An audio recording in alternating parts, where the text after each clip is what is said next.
How did the Greek, the Roman, and the Jewish cultures view women?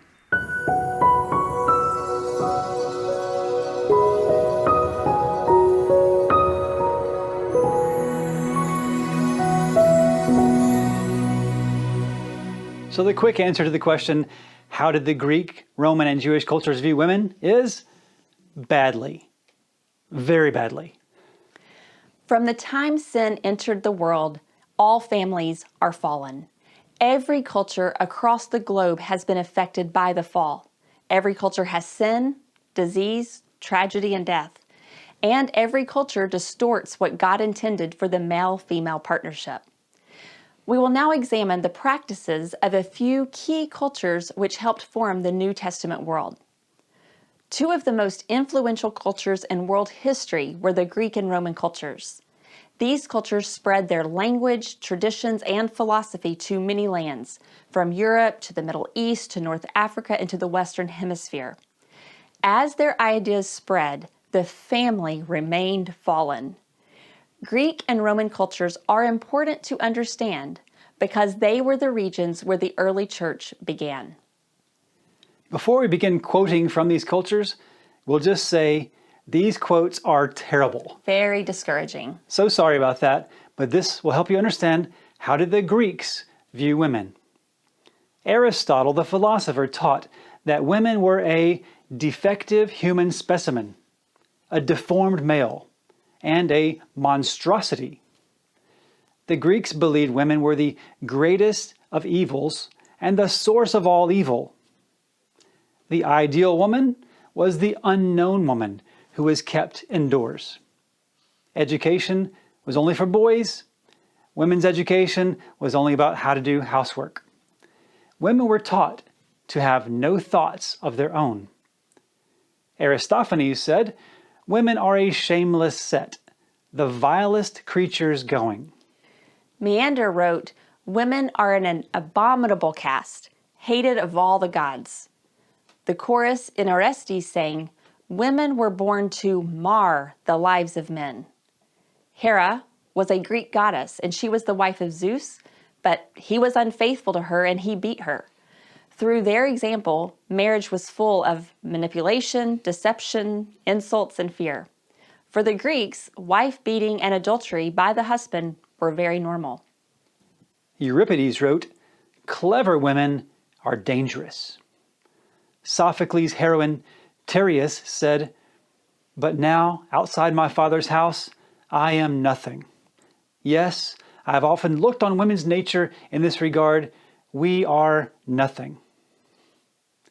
Euripides' hero Jason said, "Men ought to beget children somewhere else, and there should be no female race." The Greek culture was famous for its philosophy, wisdom, and high culture. The Greek language, culture, and ideas traveled far on the Roman road system. The Romans displaced the Greeks as the dominant society in the first century. They were the ruling power of Palestine at the time Jesus was born.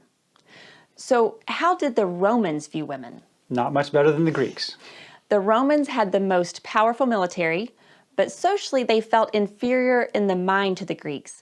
So the Roman society adopted many of the Greek thoughts for their own. The Roman goddess of marriage was Juno. Her husband also physically abused her and cheated on her. Juno was the typical picture of a wife, manipulative and undesirable. On the other hand, Venus was the goddess of erotic love and the protector of prostitutes. She was beautiful and desirable. Roman society considered that visiting prostitutes was a good thing for men to do. Marriage was an obligation necessary for producing children. Love was not a part of the marriage. The poet Ovid encouraged men to cheat on their wives. Cheating was okay since women are evil. Roman women had no individual name. Daughters took the feminine form of her dad's name. The ideal Roman man was strong and conquering. The ideal woman was beautiful and sexually available. Roman women were considered mentally inferior. They could be killed for adultery or drunkenness. The Roman law was that any female born after the first daughter could be left to die by exposure.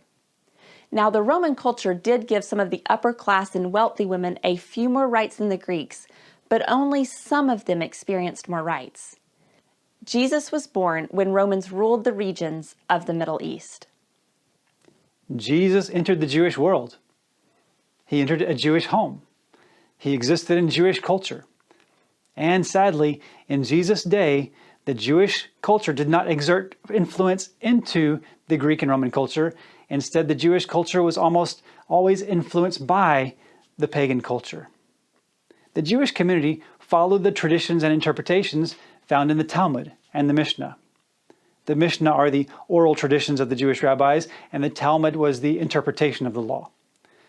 The Jewish rabbis drifted very far from the ideal family that God described in Genesis 1 and 2. Now, while we are sure that many Jewish marriages sought to love one another, honor each other, respect one another, this is often not reflected in the religious writings of the Jewish leaders. So, how do the Jewish leaders view women? Here are some, again, sad, bad, terrible quotes from the Talmud and Mishnah. First, women were considered cursed. Eve was cursed with 10 curses. It said, she must have her head covered like a woman in mourning. She could not have multiple marriages, unlike men, and she had to live a life restricted to private domestic roles. The Jewish culture also thought that women were more evil than men. A quote stated, "The angel of the Lord told me, women are overcome by the spirit of fornication more than men, and in their hearts they plot against men. They are reserved for eternal punishment." The Talmud said, women are gluttonous. The Talmud also said, women are of unstable temperament. Everything about a woman was sensual. She was held accountable for her own sin, as well as the sinful desire she awakened in men. The bleeding Pharisees were a group of Pharisees in that day who walked around with their eyes closed to avoid seeing a woman. In addition, women had no rights as humans. Rabbis said, compared to Adam, Eve was like a monkey. Divorce occurred solely at the husband's option. A wife, as property, cannot divorce its owner.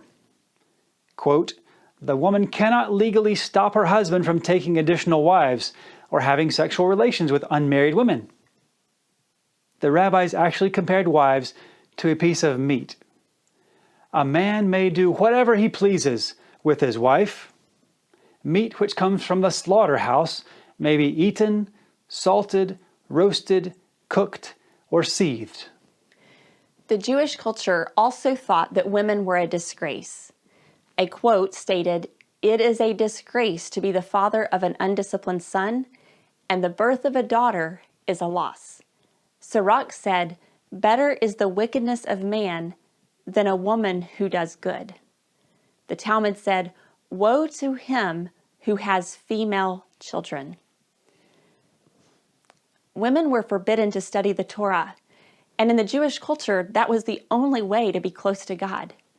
The Talmud stated, "Let the words of Torah be burned up, but let them not be delivered to women." One rabbi said, if any man gives his daughter knowledge of the law, it is as though he has taught her lechery, sexual indulgence. The reading of the Torah was an important ritual. A woman reading the Torah dishonored the entire community. Women reached her spiritual destiny through sending her husband and her son to the synagogue, and a Jewish woman had the greatest value if she could produce a son.